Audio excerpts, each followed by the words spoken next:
Man,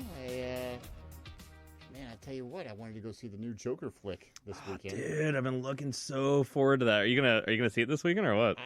I was going to. Now I'm kind of afraid to. Why? There's like You're a wuss. Come there's on. like threats of violence and extra security precautions and crazy people going to the movies.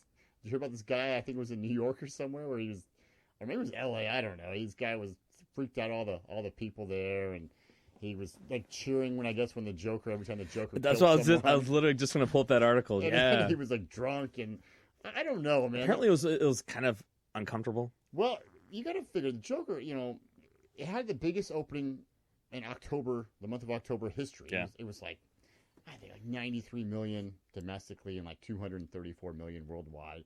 Just smash all of October records. But they told ahead of time, like, hey man, especially since Aurora, Colorado, in 2012 when The Dark Knight Rises came out. I mean, they think the Joker might bring out the real crazy. I mean, we're living in some crazy times anyway. Yeah, man. There's if you look like in Reddit and stuff like that, like some of these like sub threads and whatever, and there definitely is a dark, seedy like underbelly to it's just culture in general, where it's a lot of anger, vitriol, just ugliness, and so I think they thought that was just going to bring a lot of those kind of people out. But then the irony though is that how many people were actually thinking about that before they even started making all these comments about how dreary and ugly it was. So it's like it's like a self-fulfilling prophecy. It's one of those things. Is art imitating life and vice versa? It's I don't remember there being shooting at the movie theaters when some of the more violent movies came out in the 80s and 90s. When Rambo came out, for example, you didn't see people bringing Uzis and bazookas to it didn't. Look at Saving Private Ryan. Remember how jarring that was when it came out like 20 years ago? And that was an awesome movie. And it was, I don't know. I know the Joker's a little bit different. It touches on, it's almost like the taxi driver. It's just like this anti-society, the outcast. That's who the crazed lone gunmen seem to be. Just society or mentally deranged or whatever. Yeah. I mean, you're a therapist. I mean, do you think that it's a reflection of society, or do you think, not to put you on the spot, or do you think society is a reflection of pop culture, or is it both? I mean, I think it's both. It's definitely very symbiotic. I mean, I think the reason why movies like this kind of come out because it is I think it is kind of like that reflection of just like how ugly and bad American, I mean, not American, just human nature can kind of be.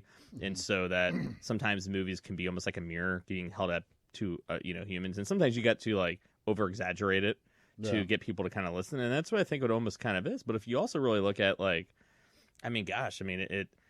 time period that it took place in, it was on purposely done in the 80s because, man, dude, New York was a bad place in the 80s. Oh yeah, and it was really not like the tourist attraction today. Yeah, so it was really kind of they specifically did it to kind of illustrate that. I think I think that was one of the reasons. I think the other one, what I'd heard, was they wanted to make sure there was absolutely no connection. More than what was intended to the Batman universe. Yeah. The current Batman. I think there was a scene where there is like an interaction with a young Bruce Wayne, like child, and like I think his dad, Thomas Wayne. But so maybe they're kind of just giving you just enough Batman connection to, I don't know, satisfy the hardcore audience, or maybe they are trying to set up something down the road. I don't know. But it's not really, it's not, other than that, it's not really an action hero, your standard issue DC comic or Marvel comic, movie. It's a guy named the Joker. I think it's based on one of the graphic novels, or loosely based. That was The Killing Joke, or the long. I can't remember which one, but one was where he does play a failed stand-up comic. Yeah. And I remember reading that as a kid, thinking that's just a terrible worst back. The Joker was a failed stand-up comic, and now you see this movie and you're like, oh damn. Well, have you been seeing like the whole thing about Wrinkles the Clown? Who's Wrinkles? All right, so this is what I was pulling up here. Is he inspired from the So, Joker? all right, so I was reading this earlier. So, if you just Google like Wrinkles the Clown, all right, so there him and It 2 coming out. It's kind of like it's clown. It's Halloween season, so people are scared of clowns. So Wrinkles the Clown, basically. So this guy was in Florida, okay, and so these it was like these posters were put up like on like lamppost, like all across the city, okay, and it was had a phone number basically, and it had like this like clown mask. It almost like it was like melted and wrinkled and just awful, right? And it was basically if your kids were being bad, that it was for parents to call and wrinkles will come to your house. There's a whole like documentary in the YouTube. It is the creepiest freaking thing on there.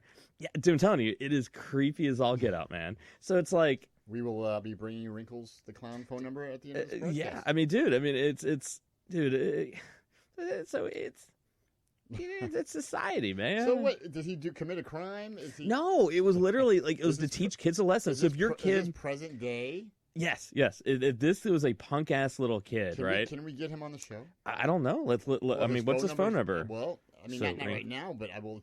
So it's a documentary. So it's called Wrinkles the Clown. It's a documentary. I believe it's on Netflix.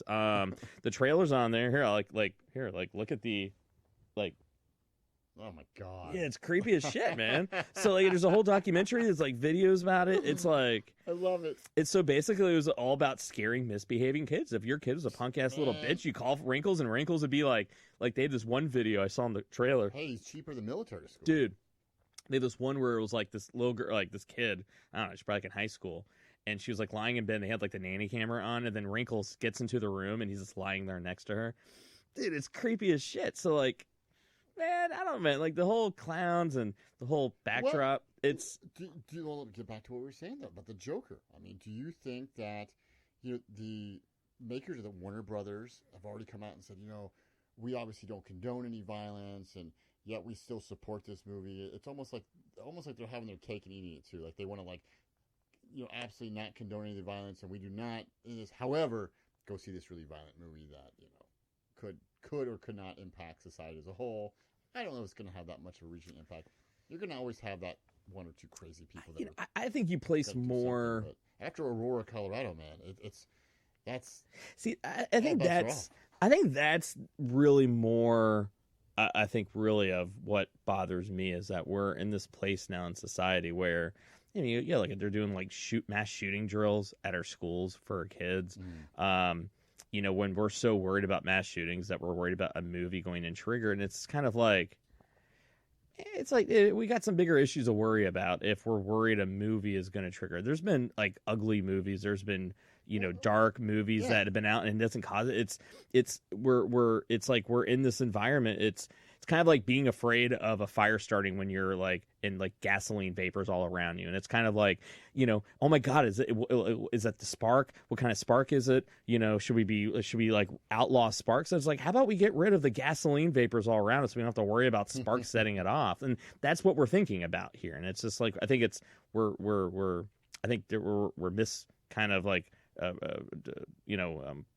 focusing on what we should be about this. Well, speaking of